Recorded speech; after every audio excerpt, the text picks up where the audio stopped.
بسم الله الرحمن الرحيم.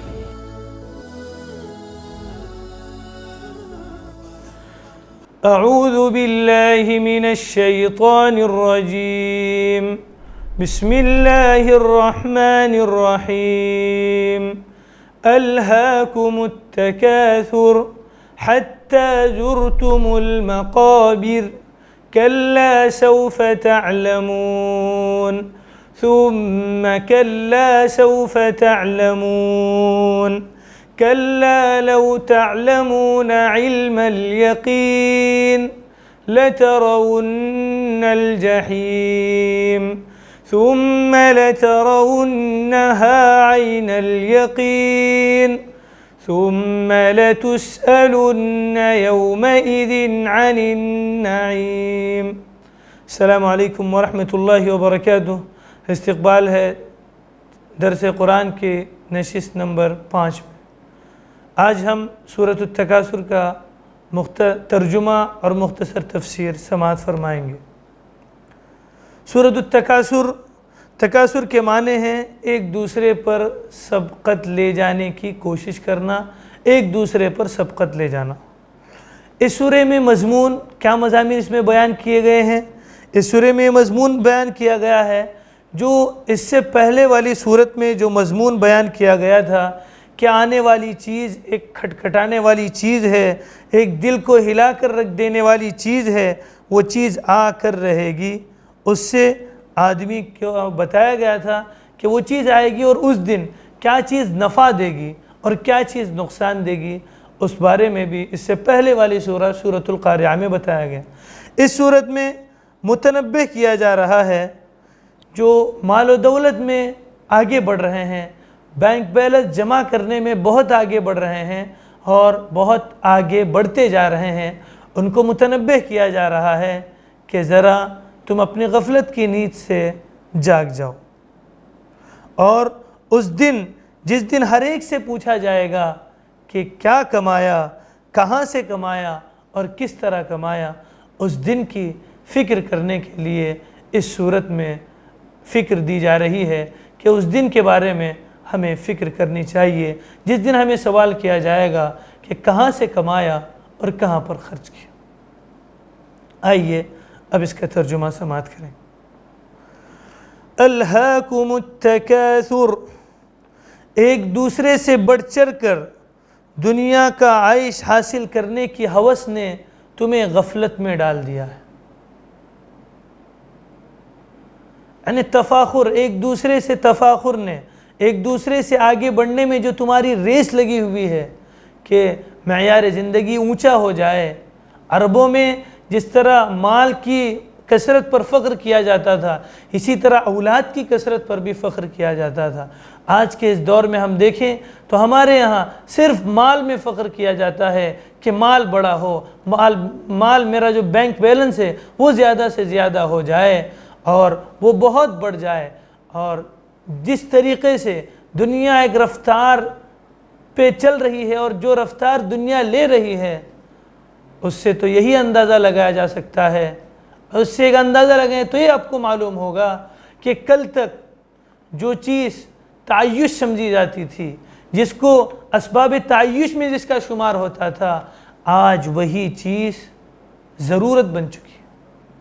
پہلے گاڑی آدمی اسباب تعیش میں سے سمجھتا تھا، آج ضرورت بن چکی ہے. اور اس طرح اور کہاں تک لے کر جائے گی یہ دنیا کی ہوس اور یہ دنیا کمانے کی ہوس، ہم آگے دیکھیں گے کہ کس طرح اس کی ہوس ہمیں آگے لے کر جا رہی ہے. اللہ میری بھی حفاظت فرمائیں اور آپ کی بھی حفاظت فرمائیں. اللہ کہہ رہا ہے کہ ایک دوسرے سے بڑھ چڑھ کر دنیا کا عیش حاصل کرنے کی ہوس نے تمہیں غفلت میں ڈال دیا ہے. کب تک؟ حتی زرتم المقابر، یہاں تک کہ تم قبرستانوں میں پہنچ جاتے ہو. تمہاری یہ ہوس جاری رہتی ہے، تمہاری جو دنیا کمانے کی حرص ہے جاری رہتی ہے، یہاں تک کہ تم کہاں پہنچ جاتے ہو؟ قبرستان میں پہنچ جاتے ہو. اور یہ جو قبرستان میں پہنچ جاتے ہو، اللہ تبارک و تعالیٰ جو عربی کا جو جملہ آیا ہے بالکل سادہ سیدھا جملہ آیا ہے اور اس میں کسی شرف و تقدس کا کوئی شائبہ نہیں ہے، یعنی عزت کے ساتھ تقدس کے ساتھ جایا جائے، اس میں کوئی شائبہ نہیں ہے، بلکہ عام جیسا آدمی زیارت عزت کے ساتھ جب کسی کی زیارت کرتا ہے ویسی ہی زیارت کرنے کے لیے زیارت کرنے کا یہ لفظ ہے، اس میں تقدس کا اور احترام کا، شرف و تقدس کا اتنا بڑا احتمال نہیں ہے۔ کلا سوف تعلمون، ہرگز ایسا نہیں چاہیے، تمہیں عن قریب سب پتہ چل جائے گا۔ ثم کلا سوف تعلمون، پھر سن لو، ہرگز ایسا نہیں چاہیے، تمہیں عن قریب سب پتہ چل جائے گا۔ دو مرتبہ تاکید در تاکید، یعنی ڈرانے کے لیے لائی گئی، بندہ ڈر جائے اس دن جس دن اس کو اپنے رب کے سامنے عذاب دیا جائے گا۔ اور اس میں 2 مرتبہ لایا گیا، حضرت علی رضی اللہ عنہ کی طرف منسوب ایک قول ہے، وہ کہتے ہیں کہ ایک مرتبہ عذاب قبر کی طرف اشارہ کرنے کے لیے، اور دوسری مرتبہ ثم کلا سوف تعلمون، یہ عذاب آخرت کی طرف اشارہ کرنے کے لیے اس سے اشارہ ہو رہا ہے۔ لَتَرَوُنَّ الْجَحِيمَ، یقین جانو، کلا لو تعلمون علم الیقین، ہرگز نہیں، اگر تم یقینی علم کے ساتھ یہ بات جانتے ہوتے تو ایسا نہ کرتے۔